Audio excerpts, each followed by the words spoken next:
for me, feminism, like everyone has said perfectly, it's about gender equality. So, allowing men to also be whoever they want to be, and women also being whoever they want to be. Yeah. Should go both ways. You respect yourself, you respect your decision, and you should respect for another gender decision as well. So I mean, like, whatever you make a decision on should be just like all respectful of the other person's decisions. You want to have a platform for career women, right? I mean, it's something that we can expand still in Malaysia. So why we're targeting the workforce, the professional women at the moment, that's what our target market is because we want to advocate and make it to create an awareness that women's issues is not women's issues, but it's also an economics issues. The country can gain an additional of $2 trillion within a span of 2-3 years if there's more female participation in the workforce. 56% of women who are currently working and 43% of women who are not working, they want to work. First is whether or not there are available positions to cater to the kind of woman who wants to come back. And we see that a lot of women who actually come back after, say, 2 or 3 years of break, usually have to go to HR. People nowadays are beginning to accept back mothers who want to return to the workforce, and we actually see their policies are all materializing, and it's something that we hope this will definitely become their KPIs. I'm confident. I'm assertive when I want something my way or when I'm trying to get my point across, but I'm not scary. And I realized he wouldn't use that word if I was a man. He would probably use assertive or ruthless, but not scary.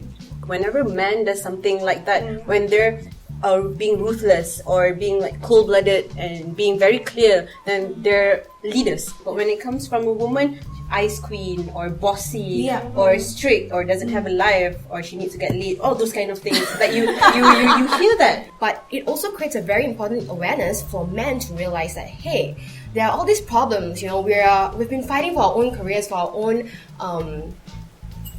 thing. But what about the women? So these platforms these days, we have created that avenue for men to also have that awareness. To move past that and probably, to have a female prime minister in Malaysia, do you think Malaysia is ready for that?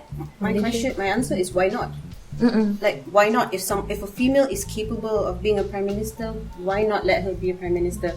Things are still happening, especially for us women at this age, trying to climb the corporate ladder. So when we create the awareness, probably someday things might change, mindsets might change. Would we then say it's a Western problem? How we still also relatable to it, right? Yeah. I want to know your view on Datuk Vida, Puteh. She is an unconventional feminist. If you Indirectly. see indirectly.